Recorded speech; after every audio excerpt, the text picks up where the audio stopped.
So investment എന്ന് പറഞ്ഞാൽ എന്താണ് വരുന്നത്? ഈ ഇൻവെസ്റ്റ്മെന്റ് എന്ന് പറയുമ്പോഴത്തേക്ക് നമ്മളൊരു സാധനത്തിൽ ഇൻവെസ്റ്റ് ചെയ്ത് അതിൽ നിന്ന് റിട്ടേൺ കിട്ടി വരുമ്പോഴത്തേക്കാണ് ആ ഇൻവെസ്റ്റ്മെന്റ് കൊണ്ട് ഒരു ബെനിഫിറ്റ് ആവുന്നത്. അപ്പം അല്ലാതെ ഇപ്പോൾ ഒരു കാര്യത്തിൽ ഇൻവെസ്റ്റ് ചെയ്തിട്ട് പ്രത്യേകിച്ച് ഗുണമൊന്നും ഉണ്ടാവില്ലല്ലോ. അപ്പോൾ അതേ കണക്ക് ഇൻവെസ്റ്റ്മെന്റിൽ പലതരം ഇൻവെസ്റ്റ്മെന്റ് വരും.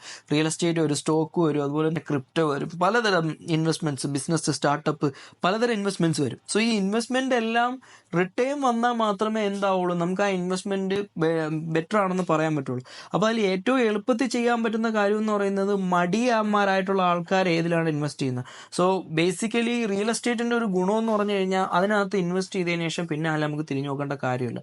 ഒരു 1 2 3 വർഷം കഴിഞ്ഞിട്ട് നമ്മൾ നോക്കുമ്പോഴത്തേക്ക് അത് ഓൾറെഡി അപ്രിസിയേഷൻ ആയിട്ടുണ്ടാവും. സോ ഇതാണ് റിയൽ എസ്റ്റേറ്റിന്റെ ഗുണം. അതേസമയം നമ്മൾ സ്റ്റോക്കും കാര്യങ്ങളൊക്കെ ആണെന്നുണ്ടെങ്കിൽ ഒരു എന്തെങ്കിലുമൊക്കെ ഒരു ഫ്ലക്ച്വേഷൻ വരുമ്പോഴത്തേക്ക്, എന്തെങ്കിലുമൊക്കെ പ്രോബ്ലം വരുമ്പോഴത്തേക്ക് അത് താഴോട്ട് വരാനും അത് പോകാനും ഒക്കെ സാധ്യത കൂടുതലാണ്. അതുപോലെ തന്നെ ഡിജിറ്റൽ അസറ്റ്സ് ആണ്. നമുക്ക് എന്താ പറയുക, ഒരു ഡിജിറ്റൽ ആയിട്ടുള്ളത് എന്താ പറയുക, ഇപ്പോഴും അത് ഒരു കണ്ടിട്ടില്ല, അങ്ങനത്തെ ഒരു സാധനത്തിലാണ് വരുന്നത്. അപ്പോൾ റിയൽ എസ്റ്റേറ്റ് ആകുമ്പോൾ റിയൽ എസ്റ്റേറ്റ് അസറ്റ്, റിയൽ ആയിട്ടുള്ള ഒരു അസറ്റാണ്. അപ്പോൾ അതിലാണ് ഏറ്റവും കൂടുതൽ എനിക്ക് ട്രസ്റ്റ് ആയിട്ടുള്ള ഒരു കാര്യം വന്നിട്ടുള്ളത് എപ്പോഴും ഇൻവെസ്റ്റ്മെന്റ് എന്ന് പറയുമ്പോഴത്തേക്ക്.